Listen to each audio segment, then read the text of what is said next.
Independence day ಪ್ರಭಾವ ನಾವು ಇಷ್ಟೊಂದು ಜನ ಮಕ್ಕಳನ್ನ ನೋಡ್ತಿದೀವಿ. ಮಕ್ಕಳಿಗೆ ಯಾವಾಗಲೂ ಕ್ವಶನ್ ಕೇಳೋ ಟೀಚರ್ಸ್ಗೆ ನಾವು ಇವತ್ತು ಕ್ವಶನ್ ಕೇಳ್ತಿದೀವಿ. ಸೊ ಲೆಟ್ಸ್ ಸ್ಟಾರ್ಟ್ ಒಂದು ಸಿಂಪಲ್ ಕ್ವಶನ್ ಇವ್ರು ಕೇಳೋಣ. ಅವ್ರು ಯಾವ ತರ ಆನ್ಸರ್ ಮಾಡ್ತಾರೆ, ಹಾಗೆ ಯಾವ ಸಿಂಪಲ್ ಕ್ವಶನ್ಗೆ ಎಷ್ಟು ಪರ್ಫೆಕ್ಟ್ ಆಗಿ ಆನ್ಸರ್ ಮಾಡ್ತಾರೆ ಕೇಳೋಣ. ಸರ್ ಏನ್ ಗೊತ್ತಾ, ಇದು ಯಾವ ಇಯರ್ ಸೆಲೆಬ್ರೇಷನ್ ಮಾಡ್ತಿದ್ವಿ ನಾವು ಇಂಡಿಪೆಂಡೆನ್ಸ್ ಡೇ? ಇದು 78ನೇ ಸ್ವತಂತ್ರ ಮಹೋತ್ಸವ. ಇದು ನಾವು 1947ರಲ್ಲಿ ಮೊದಲನೇ ಬಾರಿಗೆ ಧ್ವಜಾರೋಹಣವನ್ನ ಮಾಡಿದಾಗ ಅದನ್ನ ಪ್ರಥಮ ಅಂತ ಕರಿತೀವಿ.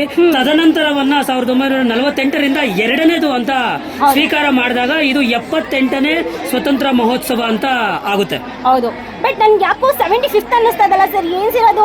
ನನ್ಗೇನೋ ರಾಂಗ್ ಅನ್ಕೊಂಡ್ರೆ ನೋಡಿ. ಅದು ಆಜಾದಿ ಕಿ ಅಮೃತ ಮಹೋತ್ಸವ ಅನ್ನುವಂಥದ್ದು 75 ಅಂತ ನಾವು ಅನ್ಕೊಳ್ತೀವಿ. ಅದು ಈಗ ನೋಡಿ ನಾವು 78ನೇದನ್ನ ಆಚರಣೆ ಮಾಡ್ತಾ ಇದೀವಿ. ಸೊ ನಿಮ್ಗೆ ಪರ್ಫೆಕ್ಟ್ ಆನ್ಸರ್ ಅನ್ಸುತ್ತಾ? ಇದು ಖಂಡಿತ ನನ್ನ ಅರಿವಿನ ಪ್ರಕಾರ, ನನ್ನ ಅರಿವಿನ ಪರಿಧಿಯಲ್ಲಿ ಹೇಳೋದಾದ್ರೆ ಇದು ಸತ್ಯ. ಏನ್ರ ಮಕ್ಕಳ ಕರೆಕ್ಟ್ ನಿಮ್ ಸರಿ ಹೇಳ್ತಾ ಇರೋದು?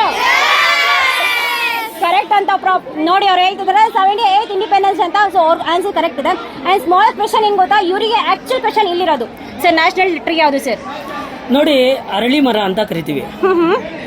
ಅರಳಿ ಮರನ ನೀವು ಇಂಗ್ಲಿಷ್ ಅಲ್ಲಿ ಎಲ್ರಿಗೂ ಅರ್ಥ ಆಗೋಂಗ್ ಹೇಳೋದು. ಓಕೆ, ಅರಳಿ ಮರ ಅಂದ್ರೆ ನಮ್ಮ ಹಳ್ಳಿ ಸೈಡ್, ನಮ್ಮ ಚಿಕ್ಕಬಳ್ಳಾಪುರ ಅವ್ರಿಗೆಲ್ಲ ಗೊತ್ತಾಗುತ್ತೆ. ಬಟ್ ಬೇರೆಯವ್ರಿಗೆ ನೀವು ಹೇಳೋದಾದ್ರೆ ನೋಡಿ, ಬೆನಿಯನ್ ಟ್ರೀ ಅಂತ ಕರೀತಾರೆ. ಒಂದು ಉದಾಹರಣೆ ಏನು ಹೇಳಂತಂದ್ರೆ, ನಾನು ಪ್ರಥಮ ಭಾಷೆ ಕನ್ನಡವನ್ನ ಮಾತನಾಡೋದ್ರಿಂದ, ಕನ್ನಡ ನನ್ನ ಉಸಿರಾಗಿರೋದ್ರಿಂದ ನಾನು ಕನ್ನಡದಲ್ಲಿ ಹೇಳೋದು ನನ್ನ ವೃತ್ತಿಗೆ ಒಂದು ಧರ್ಮ ಅಂತ ನಾನು ಭಾವಿಸ್ತೀನಿ.